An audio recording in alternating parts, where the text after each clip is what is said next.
Last class में concept 7 तक पढ़ा, स्टॉक एंड फ्लो। कहां तक पढ़ा? मार्क करो। Concept 8 gross investment and net investment.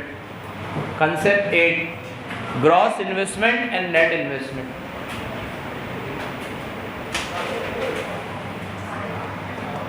बेटा अभी तक हम लोग काफी बार रिवाइज कर चुके हैं। मैं आपको रियल जीडीपी, नॉमिनल जीडीपी भी 2-3 बार बता चुका हूँ, फाइनल गुड्स और इंटरमीडिएट गुड्स भी 2-3 बार बता चुका हूँ, और स्टॉक और फ्लो तो जाने कितनी बार बता चुका हूँ। तो मैं आज सीधा नया पढ़ा रहा हूँ, ठीक है।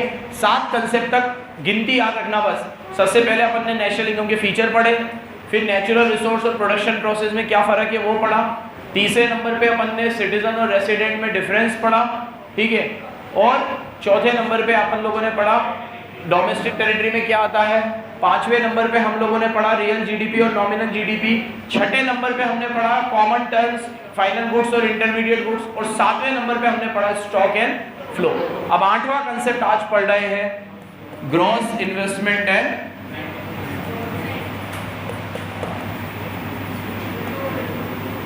आप लोगों का बीओपी का टेस्ट अच्छा था, उसमें मैक्सिमम बच्चों के 18 से 22 की लाइन में मार्क्स है।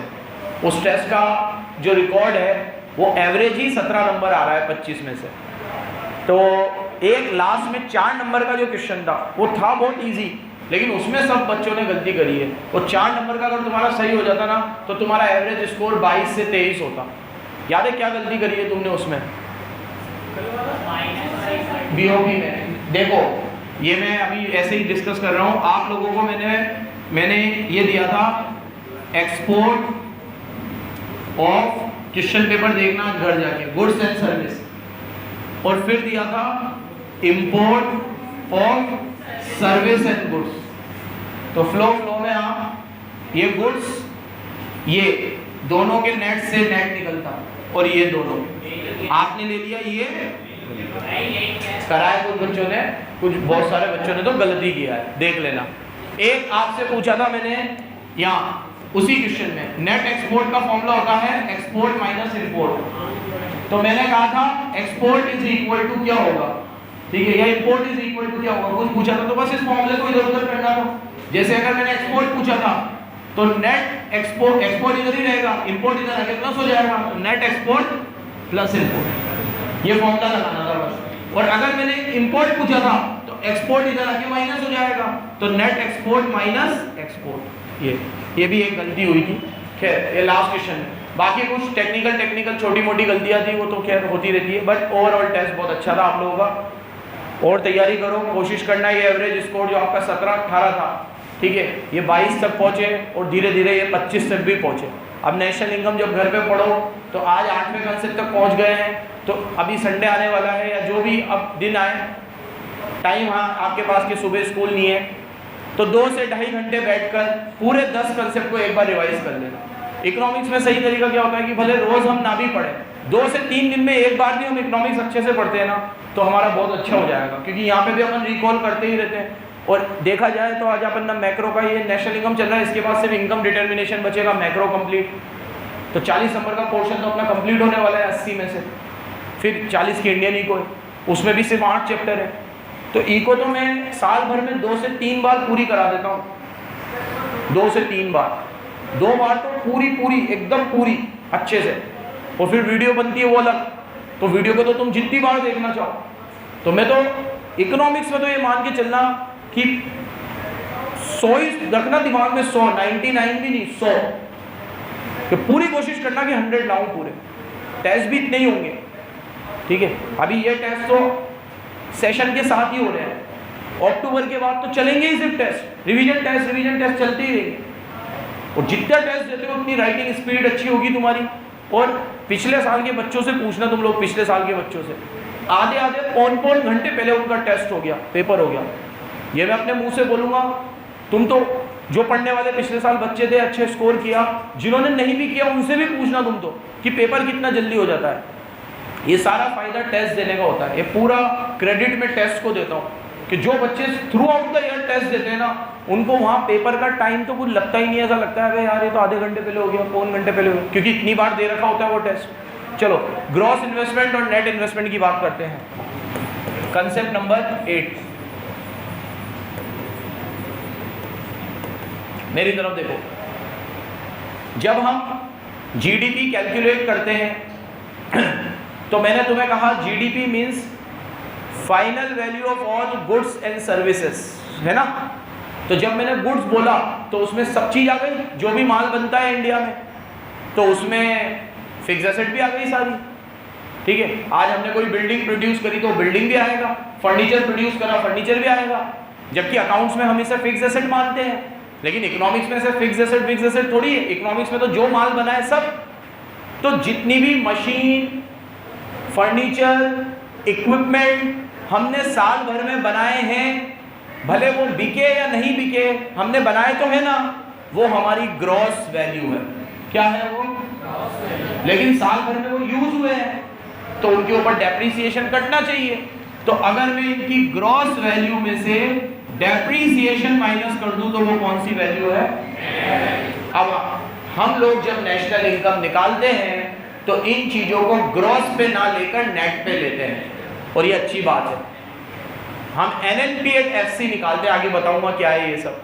तो हम ग्रॉस से नेट पे आते हैं और डेप्रिसिएशन क्या करते हैं? माइनस, क्योंकि हम किसी भी चीज को ग्रॉस पे लेंगे तो वो तो तब की वैल्यू जब वो बनाई गई थी, लेकिन नेशनल इनकम तो ईयर एंड पे निकलती है, तो अप्रैल से लेकर मार्च तक उसकी वैल्यू में गिरावट आई होगी, तो हम लोग उस गिरावट को भी कंसीडर करते हैं।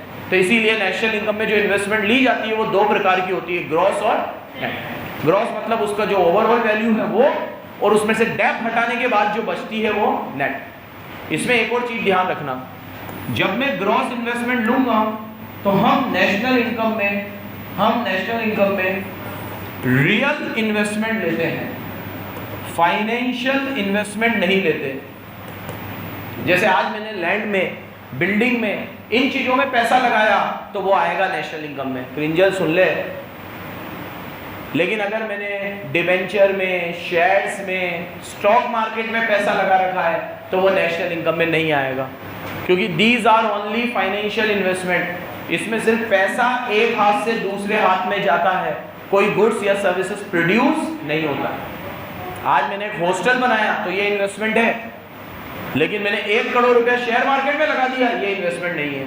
1 करोड़ रुपया म्यूचुअल फंड में लगा दिया, ये भी इन्वेस्टमेंट नहीं है। ये हमारे लिए इन्वेस्टमेंट है, लेकिन जब देश की वैल्यू निकाली जाती है तो इसको कंसीडर। अब किसी के दिमाग में ये आए, सर मैंने 1 करोड़ रुपए की म्यूचुअल फंड ली, आपने उसे इन्वेस्टमेंट ही नहीं माना, तो फिर मेरे 1 करोड़ रुपए, अबे तो 1 करोड़ रुपए जिस कंपनी को दिए वो तो कहीं इन्वेस्ट करेगी ना, वो तब आ जाएगा नेशनल इनकम में। लेकिन आज वो नेशनल इनकम में नहीं आएगा। आज मैंने 1 करोड़ रुपए दिए इस फलाना कंपनी को, तो आज वो नेशनल इनकम में नहीं आएगा। उस फलाना कंपनी ने 1 करोड़ रुपया रियल एस्टेट में लगा दिया, कंस्ट्रक्शन में लगा दिया, तो वो आएगा। तो याद रखना, एग्जामिनेशन कैसा आएगा कि मिस्टर ए ने यहाँ इन्वेस्ट किया, मिस्टर ए ने शेयर खरीदे, बताओ ये नेशनल इनकम में आएगा? आप बोलोगे नहीं, क्योंकि ये फाइनेंशियल इन्वेस्टमेंट है, ये रियल इन्वेस्टमेंट नहीं है। These are only paper flow, there is no real flow. इनमें सिर्फ कागज का आदान प्रदान हो रहा है, कोई गुड्स या सर्विसेज एक्चुअल में जनरेट नहीं हो रहा। एक्चुअल में कोई गुड्स या सर्विसेज जनरेट, दैट्स व्हाई ये नेशनल इनकम में एकदम क्लियर है ये चीज। अब पढ़ते हैं, पढ़ो। Gross investment means total capital formation during a given period of time. It means underline addition to fixed asset as well as stock, addition to fixed asset as well as stock. Fixed asset मतलब machine, furniture, land, building. Stock तुम्हें पता ही है। Financial investment include the investment, अरे in economics only real investment are taken, financial investment are not taken. Financial investment means which are undertaken for profit motive without any capital formation like shares, bonds and debenture. underline कर लो। तो economics में सिर्फ कौन सी investment आती है? Real. कौन सी नहीं आती? और इसको क्या बोलते हैं? ग्रॉस। इसमें से क्या माइनस करते हैं तो क्या आ जाती है? तो हम नेट लेते हैं कि ग्रॉस लेते हैं? हम नेट लेते हैं। क्या लेते हैं हम? इन्वेस्टमेंट। अंडरलाइन करो, नेट कौन सी है? Net investment means total capital formation minus normal wear and tier. Normal wear and tier मतलब डेप्रीसिएशन। क्या? डेप्रीसिएशन। कंसेप्ट नंबर 9 पे आओ, ओपन इकोनॉमी।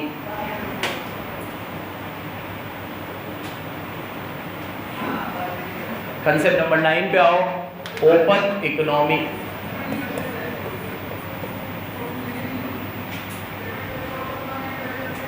देखो बेटा,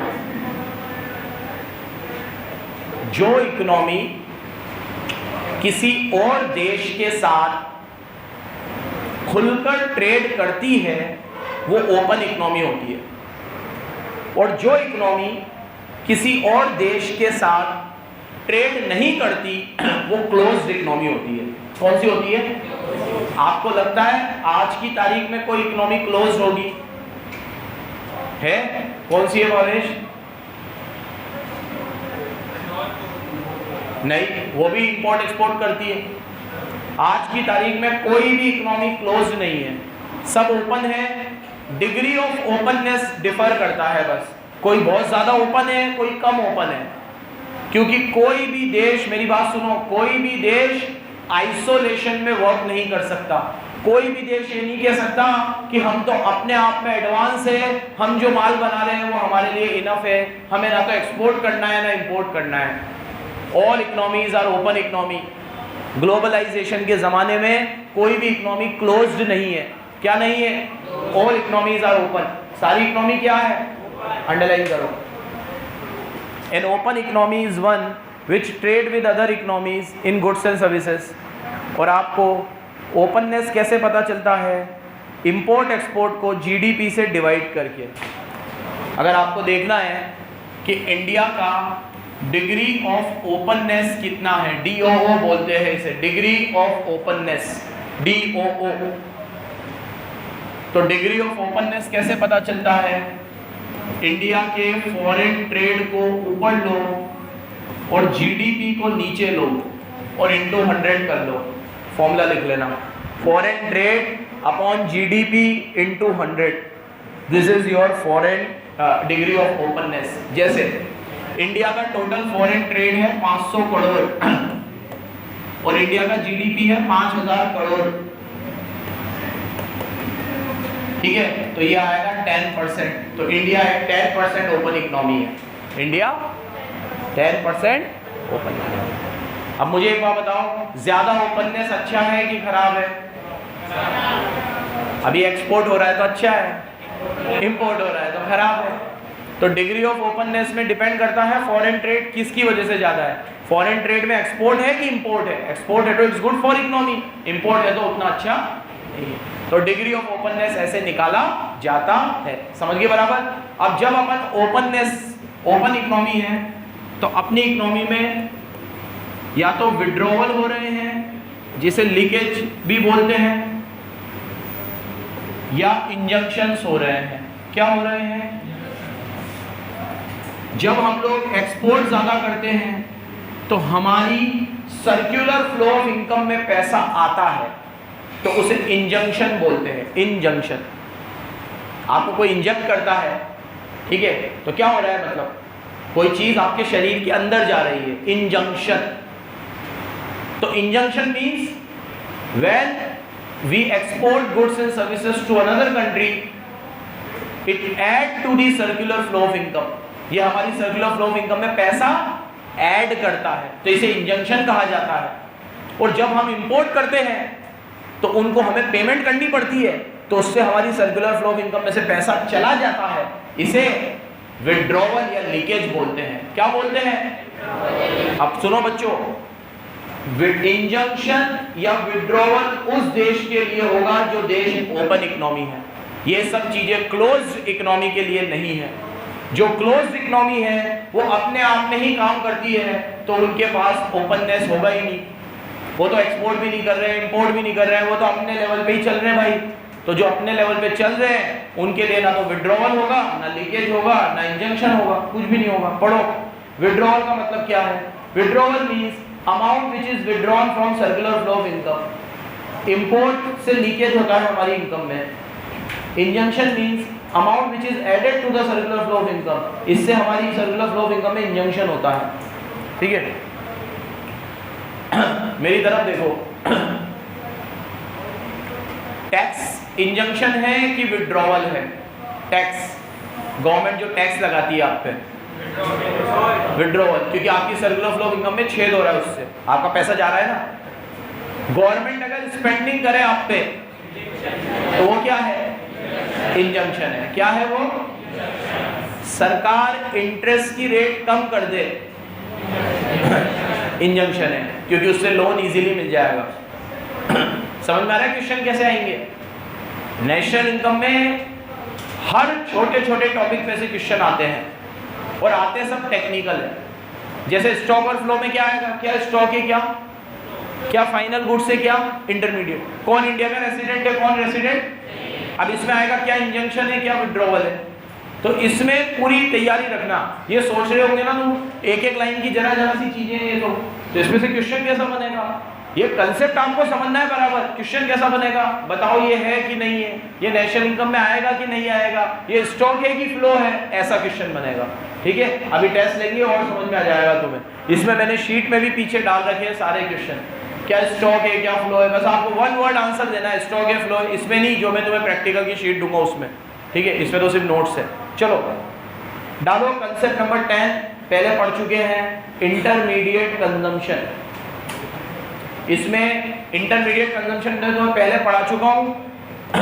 बस इंटरमीडिएट कंजम्पशन या इंटरमीडिएट गुड्स और फाइनल गुड्स में डिफरेंस मार्क कर लो बस। इंटरमीडिएट गुड्स के ऊपर जो भी लिखा हुआ है वो सब मैंने डिफरेंस में भी लिखा है, तो डिफरेंस मार्क कर लो। हाँ कौस्तुभ खड़ा हो बेटा, एक बेसिक डिफरेंस तो पहले दोनों में बता, दोनों की डेफिनेशन।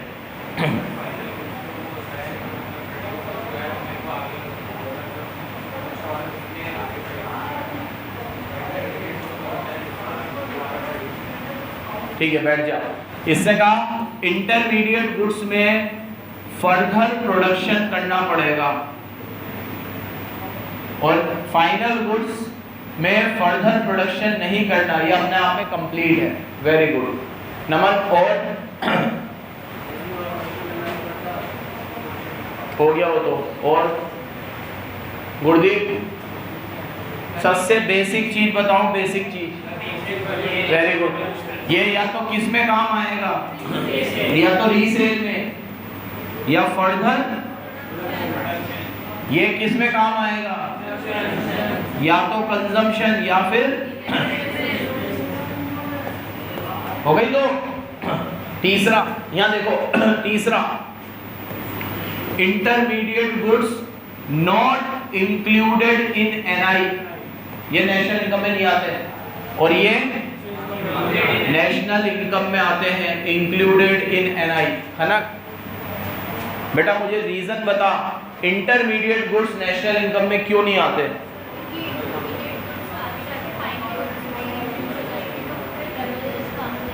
वेरी गुड बेटा। इंटरमीडिएट गुड्स आगे चल के फाइनल गुड्स बनेंगे, जब वो फाइनल गुड्स बनेंगे वो तब नेशनल इनकम में आएंगे। अगर हम उसे आज भी ले लेंगे तो it will lead to double counting. इससे क्या होगा, समझ गए? तो इसीलिए ये नेशनल इनकम में नहीं आते। तीन डिफरेंस हो गए। एक और कोई और कुछ एग्जांपल? हाँ वो तो है ही। इसके एग्जांपल इसके फिनिश गुड जैसे ब्रेड बटर, रेफ्रिजरेटर, टीवी। इसके रॉ मटेरियल, हाँ प्रोसेसर, मतलब हर वो चीज जो अभी तक पूरी तरीके से तैयार नहीं है। लेकिन मेरे को एक बात बताओ, मैंने तुम्हें कहा था हर इंटरमीडिएट गुड्स किसी ना किसी के लिए फाइनल होता है, तो इंटरमीडिएट को कैसे पहचानोगे आप? आज मैं इसे ले रहा हूँ तो मैं इसे कंज्यूम करूंगा तो वो फाइनल है, मैं इसे कंज्यूम नहीं कर रहा तो ये कितना भी फाइनल हो ये मेरे लिए तो फाइनल नहीं है। जैसे ये अपने आप में पूरा कंप्लीट है लेकिन मैं इसको कंज्यूम ही नहीं कर रहा, मैं तो रीसेल करूंगा, तो ये मेरे लिए फाइनल। एंड रिजल्ट देखना याद है, पढ़ो। हाँ इंपोर्ट एक्सपोर्ट से ही पता चल जाएगा। एक्सपोर्ट ऑलमोस्ट फाइनल होते हैं, इंपोर्ट इंटरमीडिएट होते हैं। पढ़ो पढ़ो बच्चों पढ़ो। All goods which are either use for production और फॉर रीसेल, या तो ये प्रोडक्शन में काम आएंगे या रीसेल में काम आएंगे सेम ईयर में। और ये कंजम्पशन और इन्वेस्टमेंट, इसमें प्रोडक्शन प्रोसेस बाकी है, इसमें बाकी नहीं है। ये फर्दर प्रोड्यूस होकर अपने आप को किसी और गुड्स में ट्रांसफॉर्म कर लेंगे, ये कंज्यूम हो जाएंगे। ये नेशनल इनकम में नहीं आते, ये नेशनल इनकम में आते हैं। इंपोर्ट हमेशा इंटरमीडिएट होता है और एक्सपोर्ट हमेशा फाइनल होता है। कंसेप्ट नंबर 11 मार्क करो, डेप्रिसिएशन। कंसेप्ट 11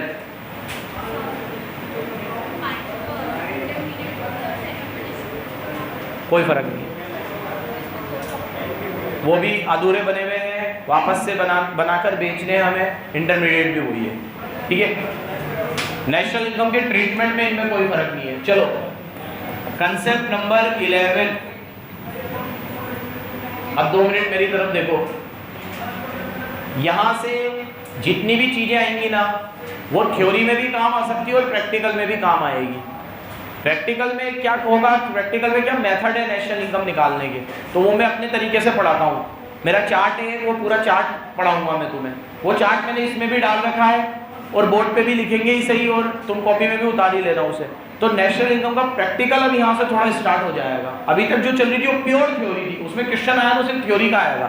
अब डेप्रीसिएशन तो प्रैक्टिकल में भी काम आएगा। इस चैप्टर में डेप्रीसिएशन के 4 नाम है, मैंने चारों दे रखे हैं, किसी भी नाम से आ सकता है। सुनो इधर 4 नाम देखो पहले क्या है। डेप्रीसिएशन पहला, कंजम्पशन ऑफ फिक्स कैपिटल दूसरा, कैपिटल कंजम्पशन अलावेंस तीसरा, और रिप्लेसमेंट ऑफ फिक्स एसेट चौथा। देखो चारों नाम लिखे हुए हैं। तो डेप्रीसिएशन के कितने नाम है बोलो। पहला तो डेप्रीसिएशन, दूसरा कंजम्पशन ऑफ, तीसरा कैपिटल कंजम्पशन, और चौथा प्रैक्टिकल क्वेश्चन आएगा ना तो उसमें लिखा हुआ जाएगा कंजम्पशन ऑफ फिक्स कैपिटल 100। अब आपको पता नहीं है डेप्रीसिएशन है, तो याद रखना डेप्रीसिएशन के 4 नाम है। अब थ्योरी में डेप्रीसिएशन के बारे में आता है कि बताओ डेप्रीसिएशन क्यों लगाया जाता है। आप ग्रॉस से नेट पे आते हो तो डेप्रीसिएशन माइनस करते हो, क्यों माइनस करते हो, क्या होता क्या है डेप्रीसिएशन, तो आपने अकाउंट्स में तो पढ़ा है, अब इकोनॉमिक्स में पढ़ते हैं डेप्रीसिएशन क्यों लगाया जाता है। Number 1 normal wear and tier. Depreciation लगाने का पहला रीजन होता है नॉर्मल वियर एंड टियर। सुनो बच्चों, सामने देखो, जब भी मैं किसी भी मशीन को, इक्विपमेंट को, फर्नीचर को यूज में लेता हूं तो उसकी वैल्यू में थोड़ी बहुत गिरावट तो आती ही है। क्योंकि अपन लोग बोलते हैं ना कि शोरूम से निकलते ही रेट आधी हो जाती है, हालांकि आधी तो नहीं होती है। लेकिन आज मैं एक मोबाइल का डब्बा बाहर लेके निकला, मतलब मोबाइल लेके निकला, डब्बा खोल लिया मैंने, मोबाइल चला लिया, वाह क्या बात है, फोटो आ रहा है, और मैं वो भी, और ये तो बेकार है, ये तो हैंग हो रहा है, ये तो ये हो रहा है, वो हो रहा है, अरे ये तो बेकार है। अब मैं जाऊंगा, क्या मुझे मेरी पूरी कीमत मिलेगी, जबकि मैंने तो आधे घंटे भी यूज नहीं किया उसे। क्योंकि एक बार प्रोडक्ट खुल गया उसके बाद उसकी वैल्यू में गिरावट तो आएगी। तो सेम ऐसे ही फिक्स एसेट के साथ होता है कि जब आप कोई भी फिक्स एसेट प्रोड्यूस करते हो तो उसकी वैल्यू में गिरावट उसी दिन से आने लग जाती है जिस दिन से वो प्रोडक्शन साइकिल में इंट्रोड्यूस हुआ, भले वो कम चलाओ कि मत चलाओ। अंडरलाइन करो, normal wear and tear, when a capital asset is used for production it has there are some normal wear and tear and accidental damages which cannot be made good by current repair and maintenance, जिसको repair and maintenance से सही नहीं किया जा सकता। अच्छा, एक बहुत शानदार एग्जांपल देता हूं मैं आपको। चीजें यूज करने की वजह से तो डेप्रिसिएशन लगता ही है। कई बार तो आप कोई चीज को जिंदगी में कभी यूज नहीं करोगे फिर भी डेप लगता है। जैसे आपके हॉस्पिटल में फायर एक्सटिंग्विशर होते हैं, क्या फायर एक्सटिंग्विशर काम आते हैं? कब काम आते हैं? जब आग लगती है। अब किसी हॉस्पिटल में 10 साल से आग नहीं लगी, अब वो फायर एक्सटिंग्विशर निकाल रहे हैं कि रिप्लेस करेंगे, तो क्या उसको बोल सकते हैं ये तो एक बार भी काम में नहीं आया भाई साहब, कैसे कैसे ये नए के नए, पूरी वैल्यू दे दो? आधी भी नहीं मिलेगी क्योंकि 10 साल हो गए। Normal wear and tier. गाड़ी में एयरबैग होते हैं, कब खुलते हैं? जब हम खुलते हैं, ठीक है। तो जब तक हमारा एक्सीडेंट या कुछ भी नहीं हुआ तो क्या एयरबैग काम में आएंगे? फिर भी क्या उसकी वैल्यू 100% रहेगी? तो नॉर्मल वियर एंड टियर मतलब एक बार सुनो, कोई चीज प्रोडक्शन साइकिल में आ गई, इस्तेमाल होना शुरू हो गई, इनफैक्ट इस्तेमाल भी नहीं हुई, सिर्फ आपने दुकान से खरीदी है उसे, फायर एक्सटिंग्विशर तो यूज में भी नहीं आए, एयरबैग तो यूज में भी नहीं आए, फिर भी डेप लगेगा। इसी को नॉर्मल वियर एंड टियर बोलते हैं कि एक बार कोई चीज प्रोडक्शन लाइफ साइकिल में घुसी, उस पर डैप लगने लग जाएगा। Is it clear?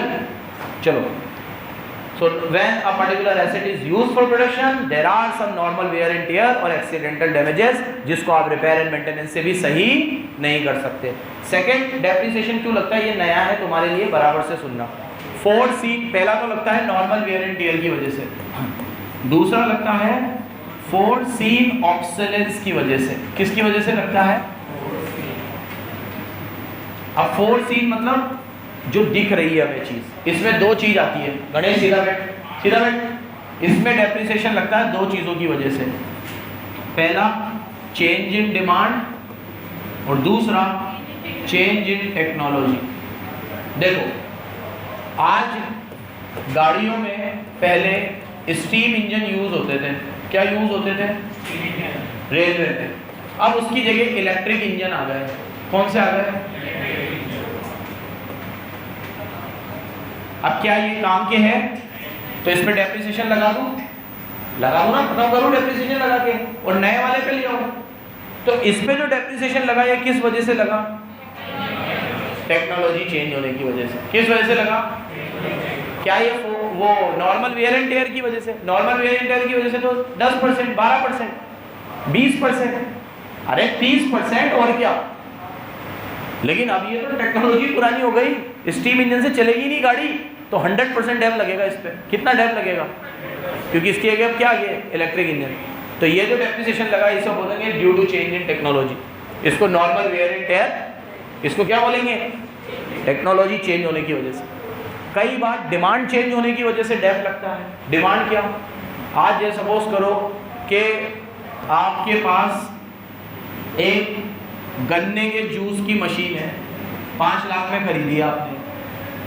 अब गन्ने के जूस की डिमांड ही खत्म हो गई, वैसे तो नहीं होगी कभी, मान लो हो गई। लोगों को ये गन्ने वन्ने के जूस पसंद नहीं आ रहे हो तो कह रहे हैं भैया हमें तो फ्रूट जूस दो, हमें तो पैकेट में जो आता है वो दो, ये तो हाइजेनिक नहीं होता। तो भैया वो क्या, अब मैं ये गन्ने के जूस की मशीन को आगे रख सकता हूं अपने पास? इसको मैं फेंक दूंगा ना, डैप लगा दूंगा ना इस पे। तो ये किस वजह से लगा? टेक्नोलॉजी का मतलब है जो चीज आप यूज कर रहे हो उसकी टेक्नोलॉजी में फर्क आ गया।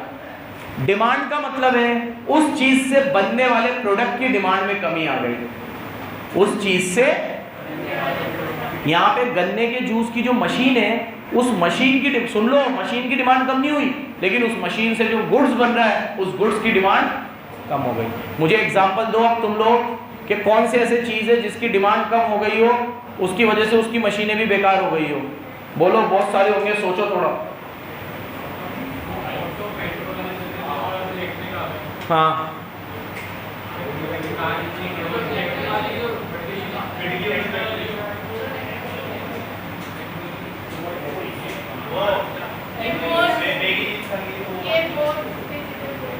अभी कोई इतना थोड़ी है, ये तो बहुत महंगा है। उस बोर्ड की तो कोई कंपैरिजन ही नहीं है। आज हम ये सोचते हैं कि ये लगा के तो हम और पछता रहे हैं। पछता इसलिए रहे कि चलो इसमें काम बहुत सारे अच्छे होते हैं, लेकिन अपने यहाँ पे लाइट का कितना प्रॉब्लम है, ठीक है। हाँ, ये चेंज इन टेक्नोलॉजी हो गया, चेंज इन डिमांड। कीपैड वाले फ़ोन, हाँ, कीपैड वाले फ़ोन की डिमांड कम हो गई। तो जिस टेक्नोलॉजी से, जिस मशीन से अगर वो बनते थे, अगर ऐसी कोई मशीन थी उसको बनाने वाली, तो वो मशीन भी अब डेप्रिशिएट हो जाएगी। क्या हो जाएगी? क्योंकि उससे बनने वाला प्रोडक्ट क्या हो गया? कम हो गया। ठीक है, बहुत सारी ऐसी चीज़ें होंगी, घर पे सोचोगे समझ में आ जाएगा कि जिसकी डिमांड अब धीरे धीरे कम होती जा रही है। तो सोचो, जिनकी डिमांड ही कम होती जा रही है, उसकी मशीनों की डिमांड भी कम होती जा रही होगी, तो वो मशीनें भी अब क्या हो गई होगी? डेप्रिशिएट। क्या हो गई होगी? समझिए बराबर, रीड कर लो एक बार। टेक्नोलॉजी, इसमें सीधा वही समझाया है कि स्टीम इंजन ऑब्सोलेट हो गए डीजल इंजन से, और डीजल इंजन ऑब्सोलेट हो गए इलेक्ट्रिक इंजन से। इसे टेक्नोलॉजिकल ऑब्सोलेंस बोलते हैं। और डिमांड, जब फैशन की वजह से डिमांड चेंज होती है तो वो मशीन भी ऑब्सोलेट हो जाती है। इस वजह से डेप्रिसिएशन लगाया जाता है। प्यारे बच्चों, कोई आपसे पूछे डेप्रिसिएशन क्यों लगाया जाता है, तो आप क्या रीजन दोगे? दो, normal wear and tear, foreseen obsolescence. बोलो, फोरसीन ऑब्सोलेंस में फिर दो है, चेंज इन डिमांड और चेंज इन टेक्नोलॉजी। इस वजह से डेप्रिसिएशन लगाया। ये तो थ्योरी में आएगा, अब प्रैक्टिकली डेप्रिसिएशन कहाँ काम आएगा वो प्रैक्टिकल में समझाऊंगा तुम्हें, ठीक है। बंद कर दो भाई, धन्यवाद।